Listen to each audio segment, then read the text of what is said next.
Good afternoon, YouTube family. Martinez Country Home here. I wanted to make a quick video um, about a couple of things that are going on. Uh, obviously, the the the first thing that I wanted to talk about is about the Ebola, the so-called Ebola outbreak. There's really no outbreak per se, but they are saying that there's 86 people from the last time I heard that they're being monitored because they came from Africa. They were visiting Africa in places where there was cases of Ebola. Uh, Now, right off the bat, I just want to say that uh, the media is doing what the media does best, and that's trying to spread fear and just trying to spread just something else to put on the plate of people's worries and distraction. So um, uh, the first time I heard was there was 44 people from Ohio because they had traveled to Africa, and I believe Washington State had 23 people, and the locations they gave for them was they had visited Guinea and what was it, Guinea and the Congo. Um, Also, Kentucky had 15 people that they're monitoring, and then Oregon has four. Those are the last cases I've heard. 86 people. And again, guys, like I said, they did this. I believe it was like in 2015 or somewhere around there, 2014, where they were trying to say that there was an Ebola outbreak and people had come into the United States with um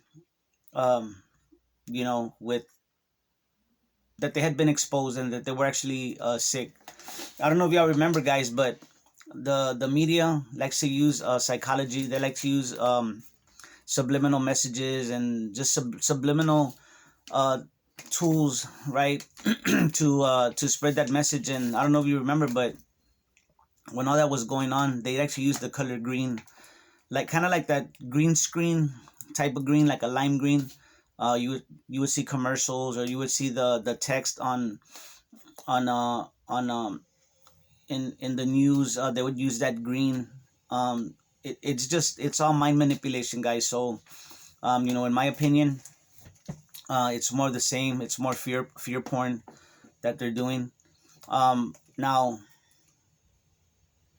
I'm gonna make a correlation between what they're doing right now and when the coronavirus first started. We started hearing about it, that it was in China and then in Italy. And I said it then, and I'll say it again. If you have people coming in from overseas on an airplane, or even on a boat, on a cruise ship or whatever, why would you let them land? Or I mean, why would you let them even get off? Why that doesn't make sense. If there's some kind of an outbreak, or um you would think that they'd have that would be the, instead of having trying to get everybody locked up in their homes, or lockdowns and all that. Why don't you lock down those people at first when they first come in, or like they're doing now? I mean, they should have just kept them. I don't know what I mean. Why even let them land, if you know what I'm saying? I mean, it should be right away. They should be kept away. I mean, if it's serious, if it's real. I'm just saying, guys, because the last time, um you know it just seems to me that if it was such an emergency, they were pretty lax about it. They were pretty blasé about it. um um so, guys, just my opinion. They might try to make something out of it, and say that there's an outbreak or something. Now, I'm gonna tell you like this: if there is an Ebola outbreak, you're gonna know. You will know if there's an Ebola outbreak. I mean, there ain't. If there's a real outbreak, Ebola is not. It's nothing to play with, guys. Okay, so you're gonna know. Now, the next thing I wanted to talk about was the ship that's stuck in the Suez Canal. Now, I was listening to some a couple of podcasts yesterday, and they had some engineers on there, and I mean, it's not gonna be easy moving that thing. I don't even know how it got stuck in the first place.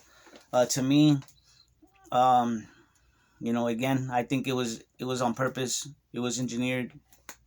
It was done on purpose to get stuck like that. And I mean, I think it was done to drive up the price of crude oil. There's many reasons for that. Why do I think that? Well, first of all, the U.S. dollar, the petrodollar, is very important to the United States, and the oil is the lifeblood of the military-industrial complex. So, to the military. So, the government needs that price of oil up. They need it to go up. Um, so that being said, that goes without saying. The goods that are coming in, or the goods that are being blocked from that. I don't know in particular what is on that ship. I know they do have some liquid natural gas. They have oil. They have other derivatives of oil on that ship. Uh, of course, also tons and tons of cargo that are going to of materials and products. So, from what I heard, they're losing about $400 million an hour. That's how much product goes through the Suez Canal.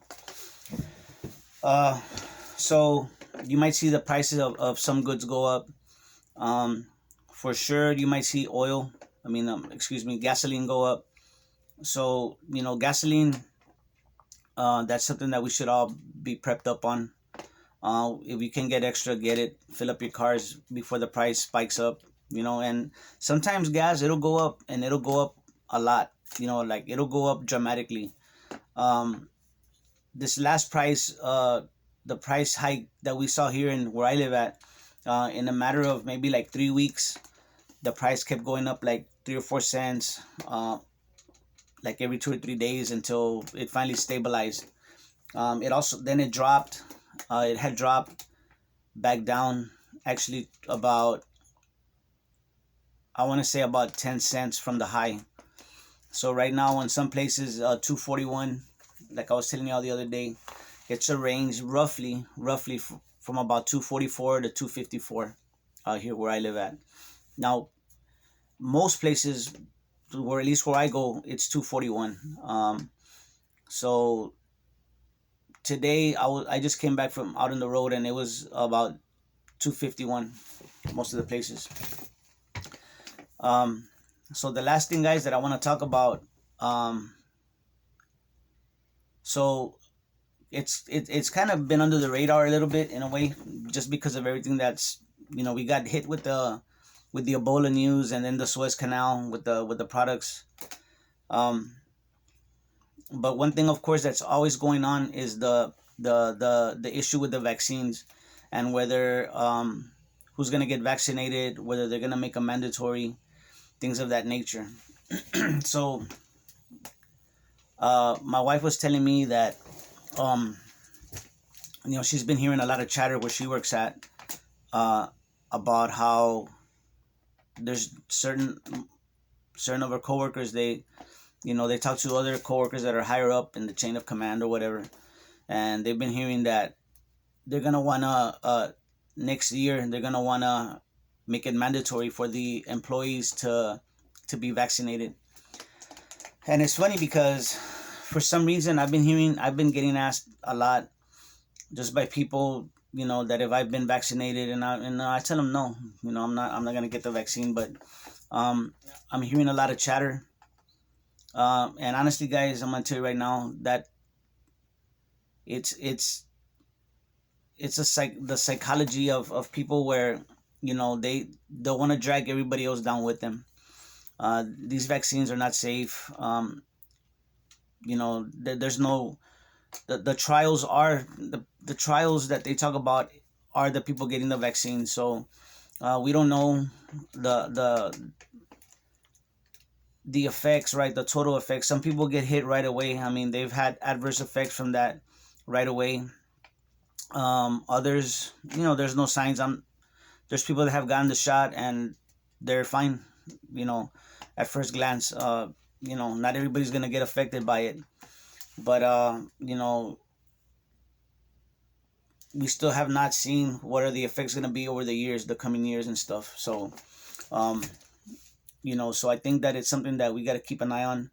And even with all the adverse effects that we've been seeing, still they want to keep the issue alive that eventually they want to make it mandatory. You know, even with all the people getting sick and people getting adverse effects, people dying. So just keep that in mind, guys. You know, people have to really speak out and really make themselves heard, because if not, by the time you know it, you're not gonna have a choice. So we'll see where that goes. I notice also that the people that are willing to stand up, you know, this is now from my experience, right? From what I see, but the people that live out of the city, for the most part, that live in the smaller, maybe like the, you know, you got your main city, right? The big city, and then you have your outskirts, the suburbs, the smaller cities that are, you know, because everything's grown so fast. But I noticed that, like here, for example, in San Antonio, you have a lot of the people up there in the hill country, going out into the hill country, moving out of the county, that they're more likely to be against the vaccine and against masks and stuff like that. They're willing to stand up and make themselves heard, as compared to in the inner city in San Antonio proper, where I mean it's like everybody is down with the vaccines, everybody's down with the masks, stuff like that. It's a general it's a general observation, guys, but generally that's how I see how people fall into, like, whether yes or no, whether they want the vaccine or they're for it. They're more likely to just be more, how can I say it, you know, good citizens, you know what I mean? So, you know, they're gonna drag down everybody else. We're supposed to be a republic, right, guys? um but these people, you know, they're the majority rules, but you know, of course, the majority does not rule. You know, that's mob rule. All democracy is a tyranny of the minority by the majority. So anyway, guys, I just wanted to bring that to y'all's attention, what I've been hearing on the through the grapevine, little birds singing here and there. um it's still being floated, the idea of eventually getting people, wanting people vaccinated, and they keep, you know, the media keeps spinning it like if it's something a lot of people want, you know. They they put the narrative out that people are waiting for the vaccine, and when is it going to be their turn to get it, you know, when I know a lot of people don't want it, you know. But anyway, guys, it's just the words, it's just the way the media is used to to fulfill the agendas that the powers that be want. So anyway, guys, you know, I'll make another video as soon as I can. There's a lot to talk about still, but I got a lot of stuff to do also. So anyway, y'all have a great weekend, guys. Great Saturday, and y'all take care of each other and love each other out there, because that's what we're here for. God bless.